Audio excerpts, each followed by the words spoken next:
All right, and we are live. Welcome, welcome. Hey, everyone. How's everybody doing tonight?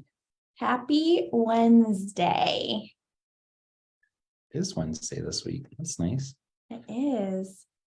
And I got to tell you guys, I missed you guys last week. It was weird not doing our class. I was like, oh, it's like when you get the family together for dinner every Sunday and then you don't do it one Sunday. You're like, oh, this is weird. I miss seeing everyone and getting together. It's kind of like that. Even though I don't see you, I know you're there. But yeah, thanks for hopping on tonight. We're so excited to wrap up the month-long discussion on narcissism. Yes. I appreciate everyone that's been following along throughout the month of June. Certainly, as I mentioned, relationships with narcissists, it's a complex relationship and there's just a ton to cover on the topic. So, I think we've gotten through quite a bit of it over the last few weeks and look forward to discussing tonight the co-parenting with a narcissist. Just in recent conversations this week, I know that a few people I've spoke to definitely have engaged and, been involved with their narcissist and trying to co-parent. And I'm also one of those people who have experienced that over the years. So I know firsthand the challenges around it. So, And let's not forget, we literally just came off of Father's Day, which I'm sure was triggering for a lot of people out there. sure. Whether you have your own father issues or, your children. So Absolutely, for sure. Yeah. So again, thank you for being here. I'm Liz, one of the coaches at For the Love of Self. I'm Tom. And so glad that you guys are here with us. If you're here, please say hello in the chat so we know who's on with us tonight. I'd love to hear from you guys. This is all about you and for you. So make sure you jump in, ask questions, and let us know anything that, maybe we can help with throughout this evening's masterclass. All right, who's ready to jump in? See, we've got like 5 people already on here. Sweet. So we'll go ahead and get started, and let me just do our little screen sharing here. Yeah, and just a reminder, so we're on Facebook Live and Zoom. So for those of you that, that's why we kind of go back and forth, but just so you know, we do have both platforms available to you for our Instagram followers. We're getting all hip and stuff. We're getting all hip. We're getting all hippity and hoppity like a bunny. Oh my goodness. I did that for Mandy. Yes, and Mandy is here. And so hello, is Anna. Hello, Anna, as well. Hello, ladies. Welcome, welcome. There's some other people out there. Feel free to say hello. All right. All right, guys. So let's jump right in. Because as always, I love my slides and to talk. We both do. So we'll get going. All right. So just kind of doing a quick review. So we did go through understanding narcissism. Yeah. Week 1, as well as getting captured and overcoming the obstacles. 2 weeks ago, because we didn't do last week, we discussed facing difficult encounters with a narcissist and making the most of a difficult situation. So if you were not able to join the last couple master classes, feel free. Those are posted in the group, and I've also sent out emails with the lives for you to go ahead and review. So feel free to take a look at those if you didn't get a chance to jump on those classes. But tonight, we are talking all about co-parenting with a narcissist. So let's jump in. So, not co-parenting, parallel parenting. So anyone that has children and does not have them full-time or shares custody knows just in a healthy relationship how challenging that is when you're used to having your kids full-time. When I had my kids, when I had to start sharing custody of my kids, it was one of the hardest things I went through, not having them there. I honestly didn't even know what to do with myself. She didn't. it was like, and the whole time I worried about them, what they were doing. It was like the fire drill when they got back. It was one of those situations where I had no idea, and I quickly learned that I was doing everything wrong. So I want to help you make sure you don't make the same mistake. But co-parenting is very challenging. But then when you layer on co-parenting with a narcissist, it just becomes extra challenging. So, and those of you that are in this position know how challenging it can be. So we handle co-parenting with a narcissist a little different than we would in a typical co-parenting situation. So that's what we're going to kind of start with and go through. So, narcissistic pathology manifests as a parent's preoccupation with their own needs and demands. Okay, so remember, the narcissist, again, is all about them. Their blindness to their own children, which is very common of a narcissist, and desired erasure of the other parent. Okay, as much as legally possible, insulate yourself and your children from the toxic monster. Children need freedom from tension and fear in order to thrive. So, some things that help and helped me and Tom as co-parent, your home, your rules. Okay, so even though your children are going back and forth and living in two different environments, it's important for them to have that structure, routine, discipline, all the things they've come to know and expect when they're with you. You can't control the other household, but you can control your household. So modeling health. You can try. You do your best. Right? You can definitely try. But modeling healthy responses to life's ups and downs, allowing your children to learn proper emotional regulation, key, very key, and healthy coping skills from you. Again, key. And anyone that works with me knows I say it starts at the top, which is you, and rolls down. So it's important that you can role model good behavior so that they also learn good behaviors, how to regulate their emotions, and how to just work through all of this. Because as hard as it is for you, it's equally, if not harder, for them, because they're still involved in that relationship, even though you are not. Maintaining boundaries and establishing consistent standards of behavior in your home. I know for Tom and I, when we first started this co-parenting journey, it took probably 2 days when my son came home to get him back to where he originally was. By the time he left, he was good, but that cycle it kept repeating. And so anybody that's going through this probably can relate to that and understand that. And that's why it's so important for that consistency, and just the repetition, creating the safe space for them to feel like they can share and freely talk, and that you're going to support them and love them through it. And so being the safe parent is very important, right? Because anxious parents raise anxious kids. So it's really important, even if you have to walk away for a few minutes, whatever you have to do to be able to come back calm, non-emotional, as least judgmental as possible, and provide that structure and consistency to the kids. And here's what I'll say. It's easy to want to just kind of say everything you're thinking and feeling, but I will advise you not to do that, to just really listen and then be able to provide support from what you're hearing. So, because the confusion and instability and pain of a narcissist, right? Insistent emotional manipulation, and that's what it is, can be more harmful to a child's growth and development than physical abuse. So it's really important that even if they can have one parent who is providing safety and consistency, that you can do that. Did you want to add anything? No, I think you did a great job. Okay, thank you. You're welcome. He's my biggest cheerleader. Of course. Do you want to do this one? Sure. Let the kids be kids.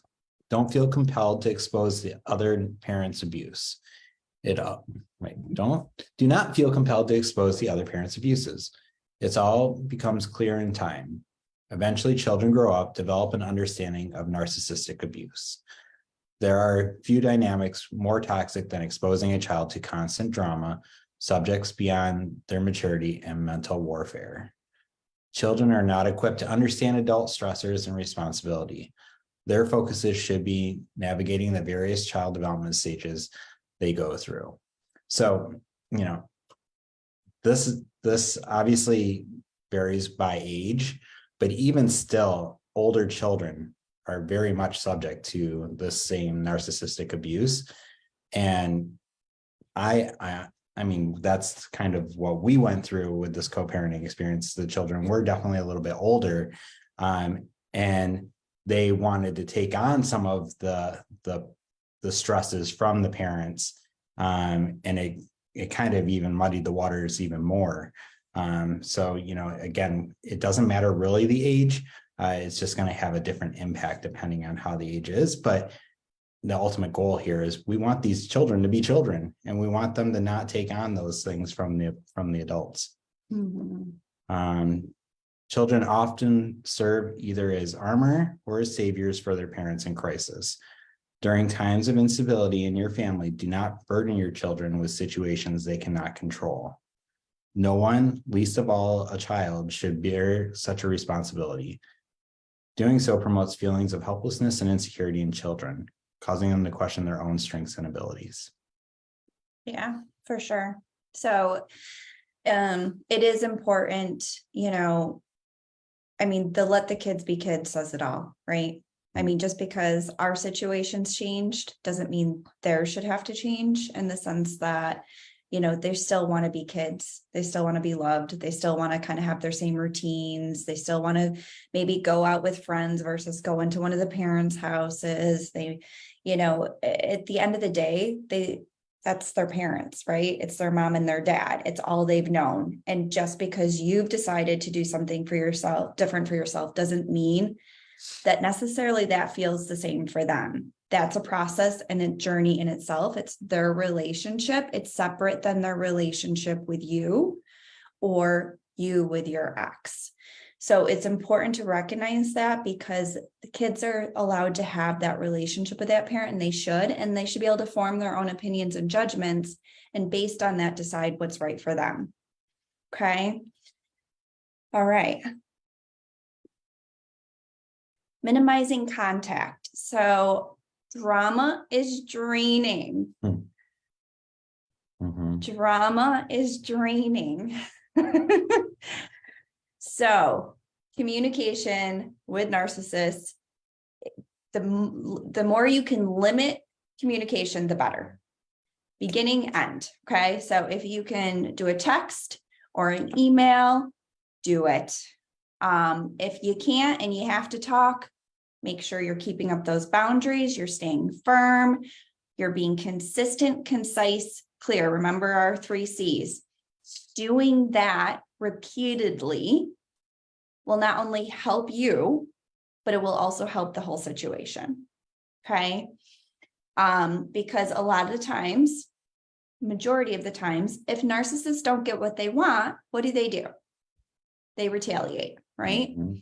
So removing yourself as their audience and not allowing for that reactionary, feedback from them is not only helpful to your own sanity, but for your children's. And just being able, again, to limit the drama and chaos as much as possible.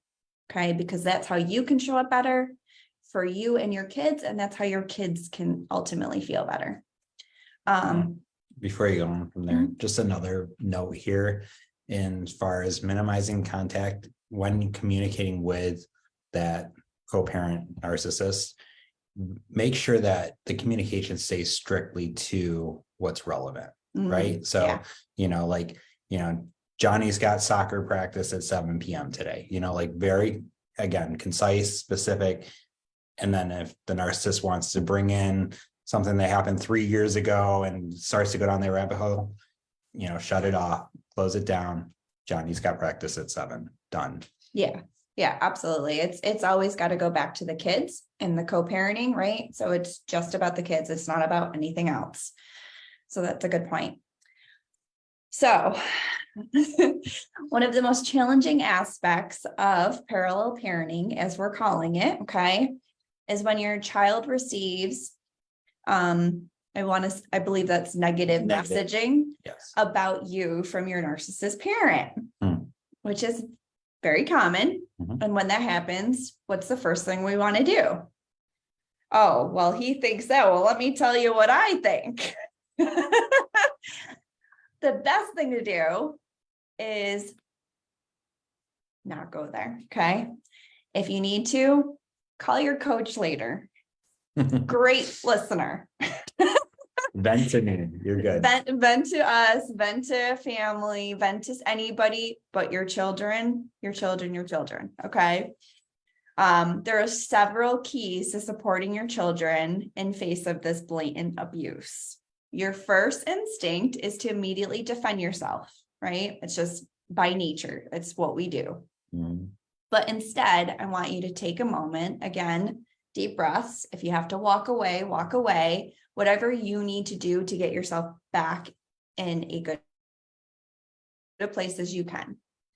Realize that your child has heard upsetting, conflicting information that they don't know how to process, right? Because no child wants to hear negative talk about either parent.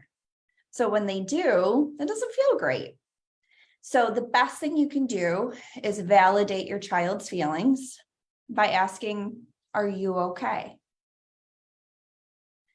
So again, it depends on the age group, how you approach this, but at most ages, by asking if you're okay, it opens up that conversation, allows the child to respond with how they're feeling, what they're thinking, and what they need. Okay. And then calmly assure your child that you're sorry that they had to hear this information. Because whether it's true or not true isn't the point. It's the fact that they had to hear it. And we are sad and sorry that they had to hear it. So again, resist the urge about talking poorly about the other parent. Be a mature foundation for your child. And explain, when a person feels hurt or angry, sometimes they say things without thinking them through. While they may not be true, it doesn't make it right to hurt people. And remember, hurt people, okay? Not that that's what we're saying to our kids, but it's good to remember that and remind ourselves. The only reason they're saying anything is because they themselves are hurt and they're doing anything they can to get a rise out of you. But when you say to a child, this isn't okay behavior, it teaches them that just because they witness that doesn't mean they should repeat it, that it's not okay. So helping them realize being vindictive is an unhealthy way to deal with frustration and how poor choices affect us, teaches them and role models what you would like them, right, to see. Again, be a role model. When you're frustrated, role model how you feel they should respond in a frustrated way. Okay, so you're role modeling those behaviors because children learn more from what they see than what they hear. So if you're teaching them by what you're doing, for example, if your child starts testing you or starts, calling things out and you respond in the same way, well, guess what? That's just teaching them to do it more. Where if you just shut it down and say, okay, I'm not getting into this with you, then there's nowhere for them to go, right? So it's important to model the behavior you want to get back in return. Toxic communication. All right.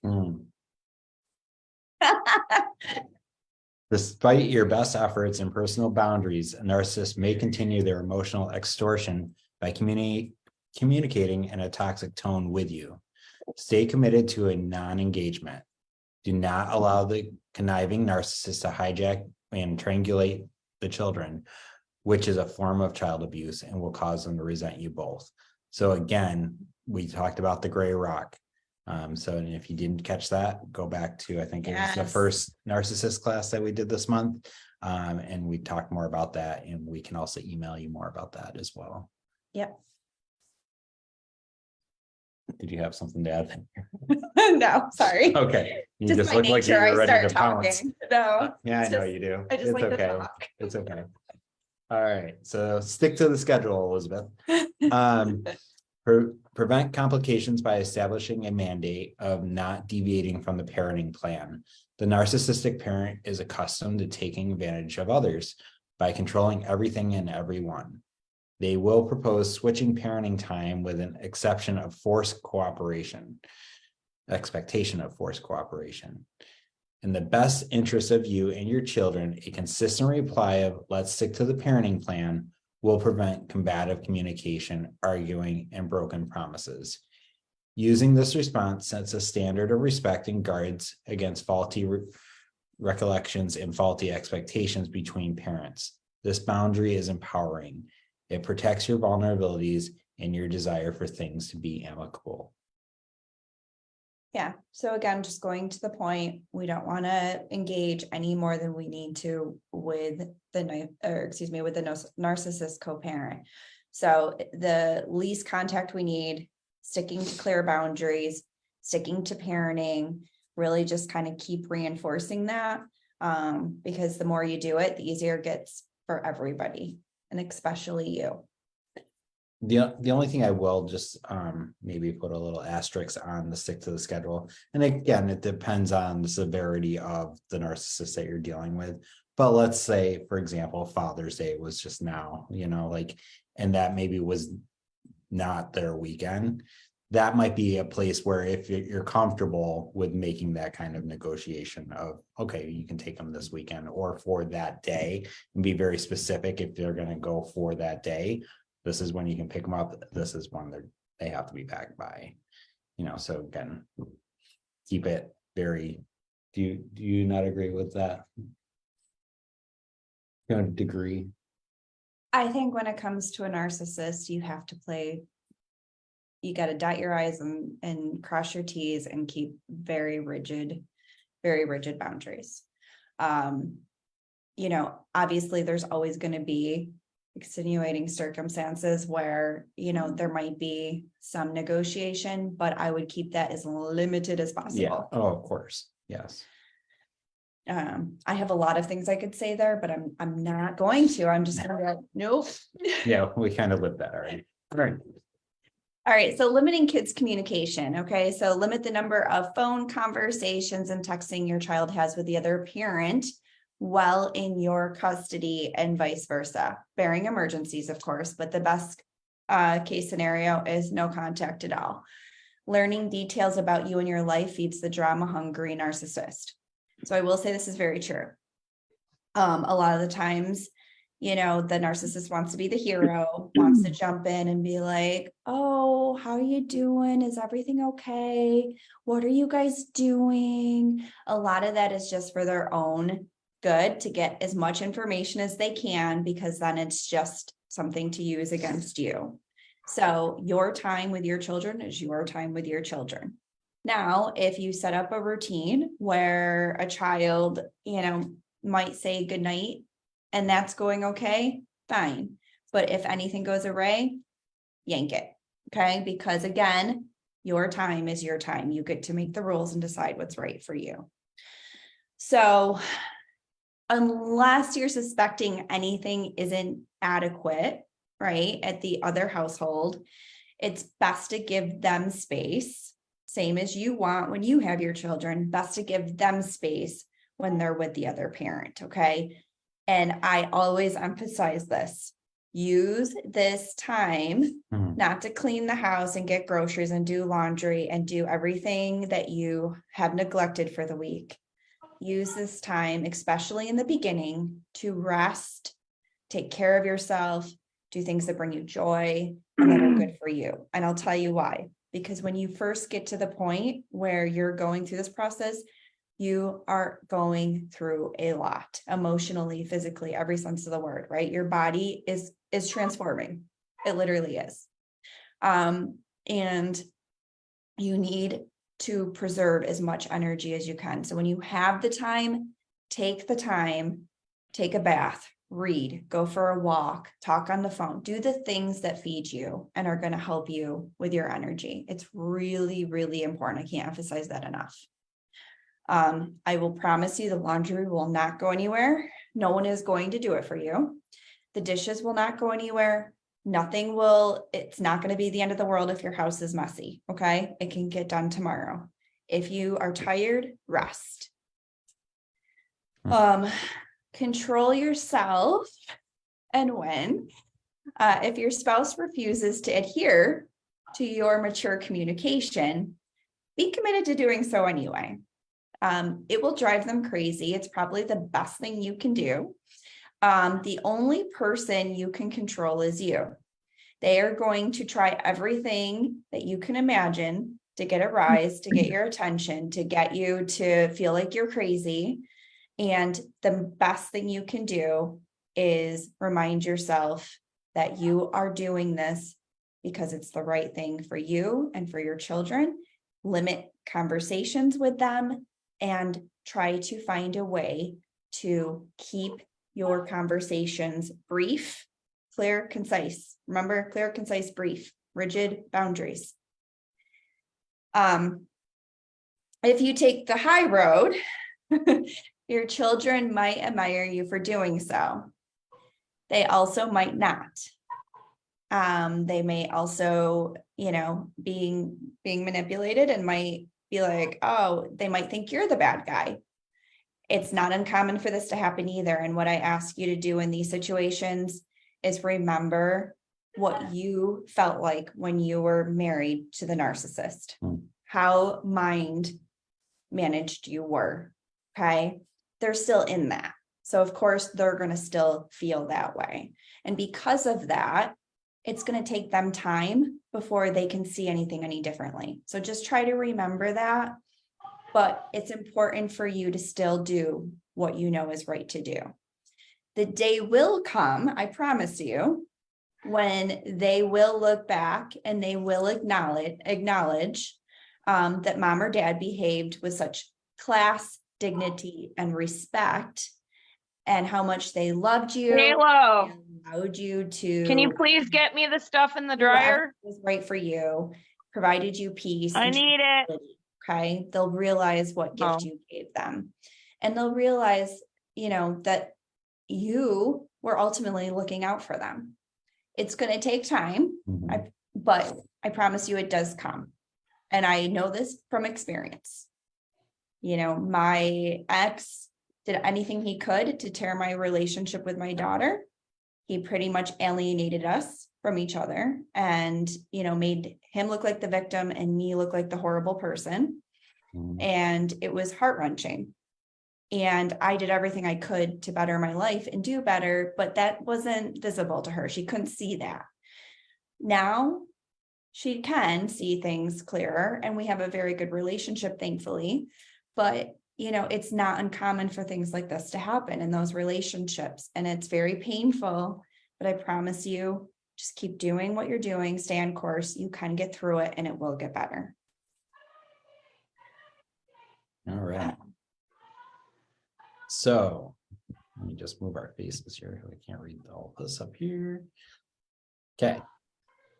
There we go. Recognizing narcissistic behavior and their impact. Co-parenting is crucial for creating a healthy environment for you and your children. Here are some key behaviors to watch out for. Number one, we've said this quite a bit already, manipulation. Narcissists often use manipulation tactics to control situations and gain an upper hand. They may twist facts, gaslight you, or play mind games to undermine your confidence in decision-making. Absolutely. Number two is the lack of empathy. Narcissists struggle to understand or care about the emotions and needs of others, including their children. They may disregard your concerns, dismiss your feelings, and prioritize their own interests above all else. And yes, this is very common and probably do a whole master class on that, couldn't we, Elizabeth? Here we go. But yes, no, this is a very common trait, the lack of empathy, and then they will manipulate the fact that they weren't empathetic in that situation and then be like, oh no, I was there for you, and we'll kind of again do some gaslighting to dismiss the fact when they're called out on the fact that they weren't being kind or anything like that. Grandiosity. Narcissists have an inflated sense of self-importance and believe they are superior to others. They may constantly seek admiration, engage in self-centered behavior, and expect special treatment, even in co-parenting arrangements. Again, want to be seen as the hero. Yeah, and it's not uncommon for them to be, for you guys to have a plan and last minute for them to be like, oh, well, can we meet here instead? Because this is where I am. Or, oh, hey, can I just pick them up at the house? Or, if something came up at work, can I pick them up later? All of these things, again, it's easy to get sucked into that, but I promise you it's better not to. It's better to just keep things to what they are and be consistent with that. Yeah. Boundary violations. Narcissists often disregard boundaries and attempt to control your life and parenting decisions. Oh, yes, they do. They may intrude on personal space, interfere with your routines, and make unilateral decisions without consulting you. More times than not, yes. Yes. They will. So just plan on that if you don't know already. Yeah. Maybe. Oh, there we go. All right. So number 5 is high conflict. So co-parenting with a narcissist often involves ongoing conflicts and power struggles. Yes, yes, and yes. Okay. So this will instigate arguments, create drama and chaos, and use the children as pawn to exert control or punish you. Okay. Very, very common. The impact of these parents or behaviors on co-parenting can be significant, leading to stress, anxiety, and a toxic environment for you and your children. So it's important that you're able to recognize these behaviors and develop strategies to mitigate their effects. Okay. Seeking support from therapists and your coaches who specialize in high conflict co-parenting can provide you with valuable guidance and coping mechanism. Remember, you're not alone, and there are resources available to help you navigate this challenging situation. And I'll add to this, as I just had this conversation, I did not know the word narcissist when I was in the relationship with Max. I had no idea. It wasn't a term or a word that came up. It wasn't until much later that I discovered the word. I just knew the symptoms. And now there is an abundance of resources on this topic. I mean, if you Google it, you'll have pages and pages all day long on everything you can imagine under the sun. There's some great books. There's some really good groups out there. So if you guys aren't sure where to look for some support, please let me know, because I have a notebook full of different resources that I could share with you, and I'm happy to do that. Okay. I want to just call out one thing. So yeah, the term narcissist has been around for a while, but it's really gained popularity, in the last few years. And what's happening now, and I have a client that's actually dealing with this, is that there are like counter narcissist groups that are defending the narcissist and literally gaslighting people through social media. Creating TikToks and different reels and stuff that are literally going after and making the non-narcissists sound crazy. Lisa said YouTube too. Oh yes. Yeah. I did not know that. Yeah. Huh. And, so this is happening. Okay. Again, as narcissism has become involved and more people are catching on to it, that, hey, this is a real thing, and there's a lot of narcissists in this world, and they're getting called out on their shit. I'm sorry. And so now there's this counter movement. So just again, to be aware of it, don't fall for it. It's just another tactic. So I just wanted to throw that out there. Well, thank you. Yeah, no, that's good to know, because I wasn't aware of that, to be honest. Yeah, So, it's kind of, it's just, it's great. yeah, and if you have any questions around that, I guess reach out to Tom because he seems to have that I've seen a few of information. them. Okay. Yeah. All right, cool. So as we all know, dealing with a narcissistic ex-partner can be challenging and emotionally exhausting, not even draining, exhausting. So again, going back to setting really good boundaries, protecting your mental well-being and situations it's really important. Okay. So here are some specific strategies to consider. All right. Dealing with a narcissistic ex-partner can be challenging. You just read that. Yeah, I did. I was reading the top one while you're reading that one. No, I just don't read it. My bad. All right. Establish strict no contact or low contact. If possible, limit or completely cut off contact with your ex-narcissist. This may involve blocking their phone number, email address, and social media profiles. Yes, yes, and yes. Yeah, and we kind of talked about this already. So again, this is just reinforcing the message. Again, make sure you limit the contact as much as possible. Seek out your support. You have coaches right here that are willing to help. You definitely, I'm sure, have some at least family or some friends or somebody you can use as a resource. And if you're in therapy, they're wonderful at handling that type of thing. Educating yourself as much as possible and really understanding some of the behaviors around narcissism is really important. Just like anything, you want to be educated and understand what you're up against and what the best way to handle it is. So just getting really clear. As mentioned, the gray rock method, we do have information on that and happy to share it. Totally just stole that whole slide. Well, the reason I did is No, I'm because just kidding. I built this and some of the stuff is going to be a little repetitive. So I just want to kind of jump through it quick. You're good. Number one thing to do is always trust your gut. Trust your gut, okay? Because I was just reading. go ahead. Because honestly, if you can just listen to what you're thinking and feeling, it's usually the best compass that there is out there. Okay. So just remember that you know best, trust that, and follow what you feel is right. This is all learning. So if you make mistakes, don't feel bad and don't beat yourself up or judge yourself. Just say, shoot, okay, I could have handled that differently. And then next time, try doing it differently. Practice self-compassion. We've talked about this so much, and this is all about what loving yourself is, right? We want to go from judgment to compassion. We want to go from judging ourselves to loving ourselves, judging ourselves to loving ourselves, okay? Provide yourself compassion, be your own best friend, and remind yourself that this is new for you. You've never been here. You don't know what you don't know, and you're doing the best you can. And I promise you're doing an amazing job because you're going up against a lot of heavy, hard stuff and you're doing it. Okay. So just keep reminding yourself of that. Put stickies up, do whatever you got to do.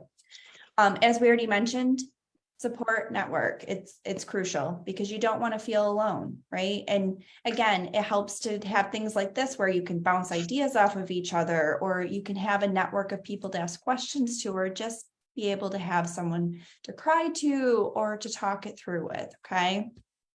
Remember, healing takes time. It's important to be patient with yourself, setting boundaries and protecting your mental well-being. Okay. I want you to think about a car. You have your car. If you do not put gas and oil in your car, it will not run. You cannot go anywhere. The same is for yourself. If you do not rest and take care of yourself and eat healthy and do the things that you need to fuel your body, it will stop working. You will notice symptoms of this. So it's really important. Self-care is crucial while you're healing. Okay, you can take this one. Oh, I can. Thank you so much. All right. So again, communicating with a narcissistic ex-partner can be challenging due to their manipulative and self-centered behavior. However, employing effective communication techniques can minimize conflict and protect your well-being. Here are some strategies to consider. Bring them here. Maintaining a calm and assertive demeanor. Stay composed and confident during interactions with your ex-narcissist. Avoid reacting emotionally, again, this gray rock, to their provocations, or attempts to manipulate you. Respond in a calm, collected manner to maintain control of the conversation. I just did. Use clear and direct language. Be clear and specific in your communication, He's using being I ridiculous. statements to express Maybe he your just thoughts needs and feelings some medicine. I'll see if I without got. blaming or accusing the narcissist. No. Stick to the facts and avoid getting drawn into the attempts to divert No, or distort the tested all conversation. this stuff. If you go in there with you do this, you do that, you're just asking for trouble.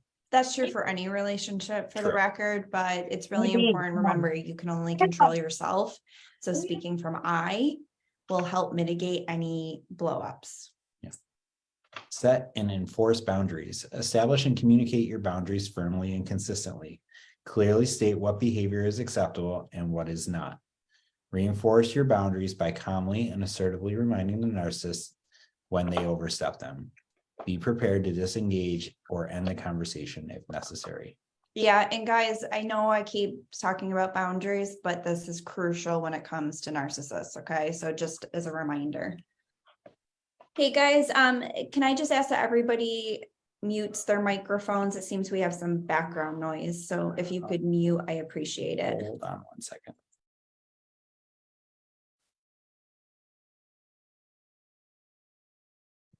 Don't know why.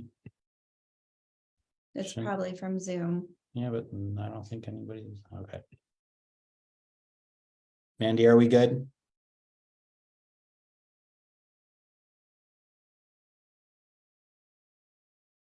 Okay, if you're still hearing it, let us know. Okay, keep communication focused on essential matters, okay? Same thing, keep it limited. That will help avoid any arguments or escalating conflicts. Document.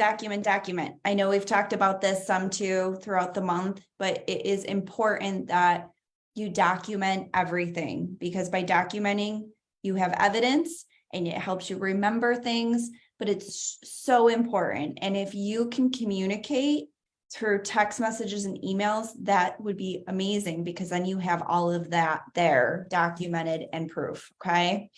So it's just really important. And if you can't, you do have a phone conversation, record it, take notes, just make sure that you are documenting. We're not going to go into all of this because, again, I know we've talked about the communication, but so we just talked about that reduces potential for miscommunication or manipulation, avoiding direct phone calls or face-to-face meetings when necessary. We've talked about detachment and emotional resilience, right?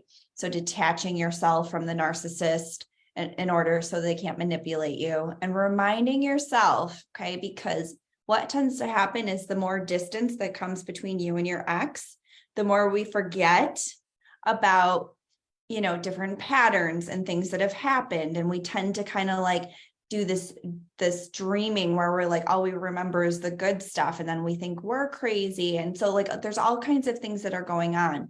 So the more that you can remind yourself, and that helps by documenting, of these different patterns and tactics that your ex narcissist has done, the better. It will just really help. Or if your kids come home from a weekend with dad and something happened, start keeping track of that. And we've already talked about that too, seeking support. So we've also talked about limiting exposure. So remember, first and foremost, your well-being and emotional health are the most important thing, okay? So that's why I say prioritizing your self-care, getting support from people you can trust, and focusing on creating a positive and stable environment for yourself and your children is crucial. Stable because the chances are, if you were in a relationship with a narcissist, it was not a stable environment, because narcissists are not stable. So it creates chaos and drama throughout the whole household. So when they leave, everybody, it's going to feel unnatural. It's very common, but it's important to start creating that stable, safe environment. Okay.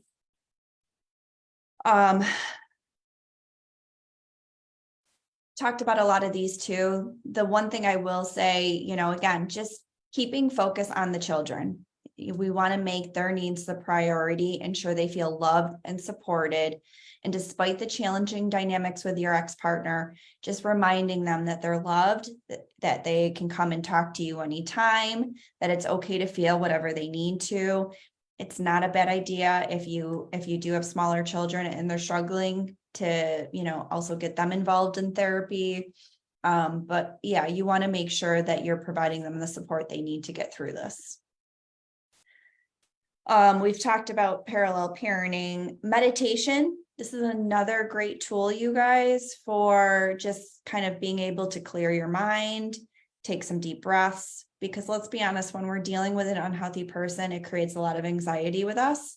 And the best way to work through anxiety is different breathing techniques, meditation, yoga, talking it out, talk therapy.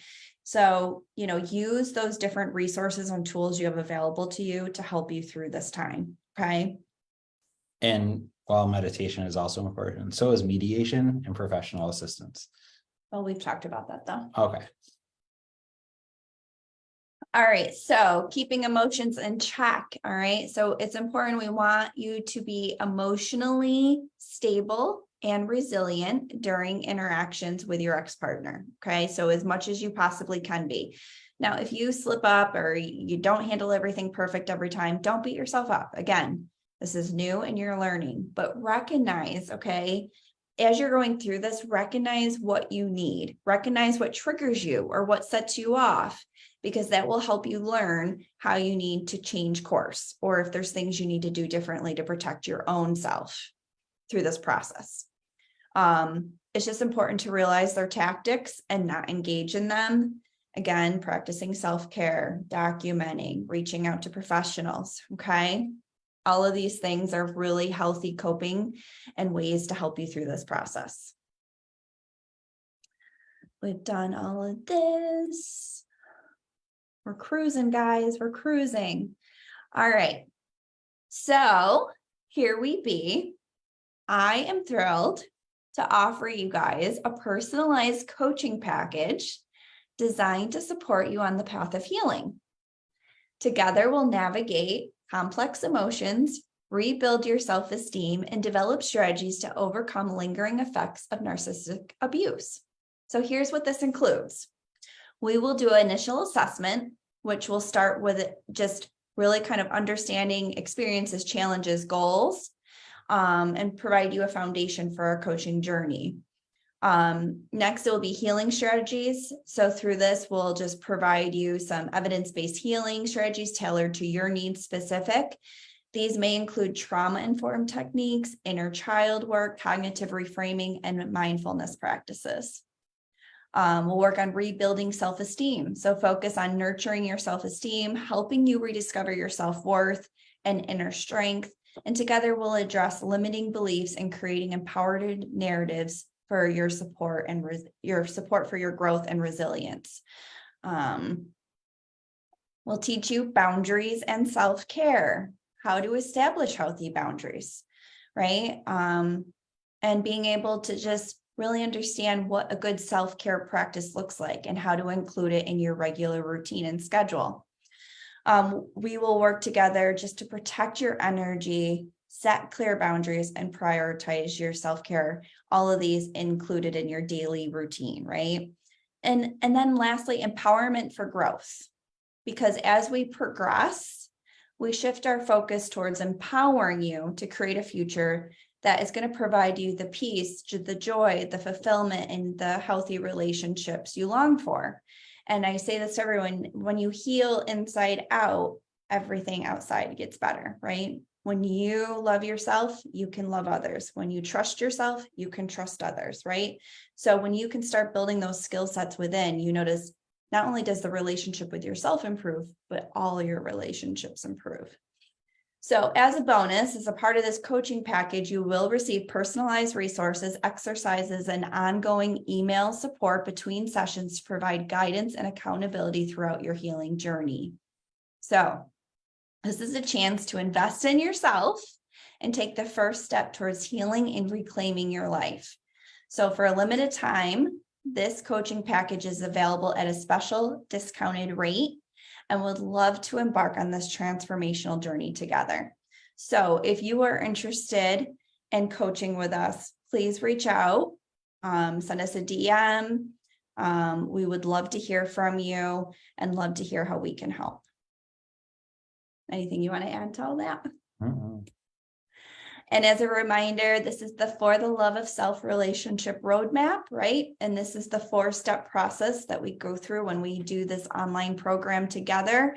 It's working on mindset shifts and going from an unmanaged mind to a managed mind by removing those blocks and limiting beliefs. We work through skill building, such as boundaries, trust, communication, how to handle conflict, all those different skills that really can use from going from unlearning some of those healthy thought patterns and skills you've been used to using to really creating a healthy skill box, one that you can pull out some healthy tools and use. Creating emotional safety, really just feeling good and safe about being able to be honest and truthful about what you're feeling, being able to express yourself in an authentic way, really listening and being able to manage a conversation. Emotional safety is pretty important. We all want to feel like we can share our emotions and show up as our authentic self and feel safe doing that. So, and then lastly, like we already talked about, designing your dream future, right? We want to make sure that we help empower you to kind of have a plan for what's next and what's coming and help you get there. So this is our online program and what we offer. And we'd love to jump on a free consultation call and tell you guys more. And I have to throw in my quote, right? So a narcissist paints a picture of themselves as being the victim or innocent in all aspects. They will be offended by the truth, but what is done in the dark will come to light. Time has a way of showing people's true colors. Okay. So all of you parents out there who are struggling with co-parenting with your narcissist, just remember, you got this. Remember some of the things we went over today. If you'd like to continue conversations, reach out to us. But just remember, with time, things will come to light. All right, you all, thank you so much for joining us tonight. It was wonderful spending the night with you tonight. And for July, we have a special treat. We are going to be doing a 30-day Love Yourself challenge. So more to come on that. All right, guys, have a great night. Thank you. All right, everyone, take care.